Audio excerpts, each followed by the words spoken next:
gone on, so it's been a while, I know, but finally got motivation to make a video, and hopefully that lasts. You know, I want to make more videos. A lot of times I just run out of ideas, you know, or just don't have the motivation to, you know, make a video. So anyways, in this video I'm going to show you all the latest stuff that I've added to the car. So in the last video I showed you my new wing, and I actually ended up selling it. I don't know, it just wasn't for me. Then once I sold it, I actually regretted it, or actually missed having a wing. I didn't regret that wing because it wasn't entirely made by me. You know, I made most of it, but you know, it wasn't like totally mine, I guess. So once I sold it, like something was missing on the car immediately. It's like the trunk felt empty and just the car felt kind of naked.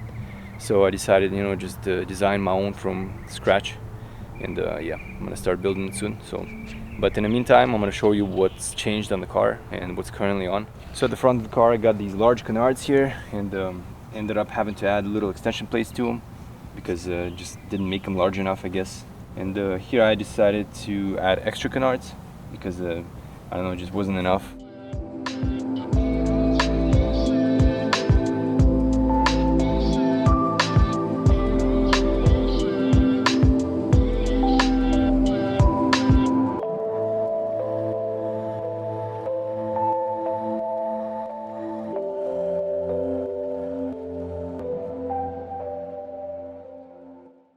So as you can tell, I don't really use any kind of hardware like bolts, screws and stuff, and everything here is attached with silicone adhesive. It's like industrial grade strength. What I like about it is, like, unlike 3M tape, it actually doesn't change its properties when like it gets hot or cold. It always stays the same, and it's super strong. Like when you have to take something off, you have to really pull on it. When you do take it off, it's really clean. It doesn't damage the paint, for one, and for two, it actually is very clean to clean up the residue. It just peels as one.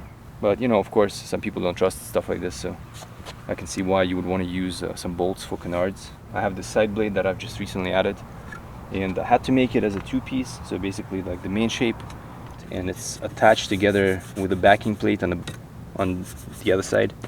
And then there's this triangle piece that sort of blends the black painted like fender section to the bottom. Everything here is also attached with that same silicone, and there's a bead here, and then there's like a few dabs of it at the bottom of the skirt. What I like about this piece actually is the fact that you can see the tire right through it. I don't know, it reminds me of those time attack cars.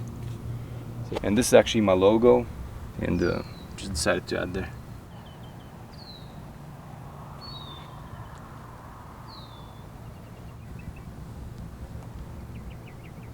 And this stuff in the back here, I feel like it's pretty much completed, so I'm pretty happy with this look. And this vertical blade here, you've already seen in the previous video, but for those who haven't, here you go. So it's also attached via two little canards to the bumper. Once the wing was up there, everything made more sense. Like all these aggressive blades made more sense, I guess. Same spats as before. I've had these for a while now. I mean, I have no plans to change them. It's like one of my favorite pieces in the car. So I actually ended up making these plates for the trunk, and it's mostly to cover up the holes that, you know, were drilled for the wing, and also had a few dents because of the weight of the wing and the way it was attached. And this is just temporary. You know, of course I'll take them off once I have something to put on. So as usual, you've seen this gurney flap many times, so nothing's changed really. And a lot of people ask me about this badge. Well, it's just a vinyl piece, and I got it on eBay a long time ago. You can look for honeycomb vinyl, I guess Subaru logo or emblem, like a simple silver backing with like stars slapped on directly onto the stock badge. And then I ended up painting the frame. So you've seen this piece before in the previous video. It's a vortex generator, and I really like the look, but the problem is this keeps coming off or warping in the sun. I'm not sure why, but the 3M tape just can't hold it. So for those who haven't seen these before, I made a video on these taillights. They're Subispeed V2 taillights. So I like these a lot. I have not had any problems with like condensation, you know, fogging up, nothing like that. So you know, I've taken it through a lot of car washes, and they're a little bit wider than stock, especially on the sides here. As you can see, like the stock ones continue with a groove here, but these kind of protrude outwards. So it makes the rear of the car a little bit more bloated looking than, let's say, the stock ones do. So you want to compensate with like a nice poke in the wheels, something like this. You don't have to have as much poke, of course, but you get the idea. So now to the back of the car, I have this new diffuser that I built, and this is so far my favorite that I've built from all the ones that I've done before. So my favorite thing about this diffuser is the side extensions, and of course how aggressive everything is. Like, I made this specifically to complement the wing. You can see that it sticks out much more than anything I've ever done before. It has that time attack feel to it. And these side extensions are actually just attached with 2 bolts directly to the side of the diffuser. I don't know if you can tell. And these are basically, I call them blocker plates. Just visually hides the stock diffuser so it doesn't clash with the aftermarket diffuser. So that's really it. So these are also attached with silicone adhesive at a slight angle. 2 spacers there, you know, just to angle them a little bit this way so it's not just flush with the surface of the bumper.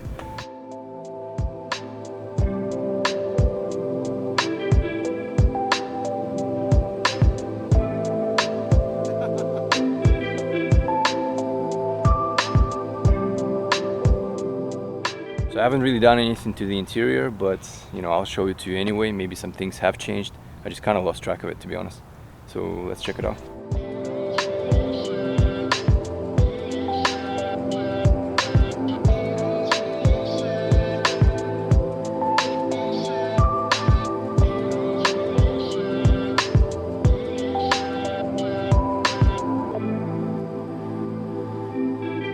I hope you found this video useful, entertaining, or at least just had something to watch. But yeah, I'll try to make more videos in the future. It's, like I said, it's really hard to find motivation. Especially like what I noticed about YouTube videos is when you don't do it for a while, it's like you want to do it even less. It's something you really got to keep going with, you know. So for anyone who's trying to do YouTube videos, the first video is always the hardest. You just gotta force yourself, you know. Like, I had to force myself to learn to be on camera because it doesn't come to me naturally. So yeah, it's like it was a process for sure. But what I noticed, like, the more you do it, the easier it gets and the more you actually enjoy it. So if you do like videos back to back, and like those big YouTubers, they're constantly doing videos, for them it's so natural. Alright guys, have a good one, and I'll catch you in the next video.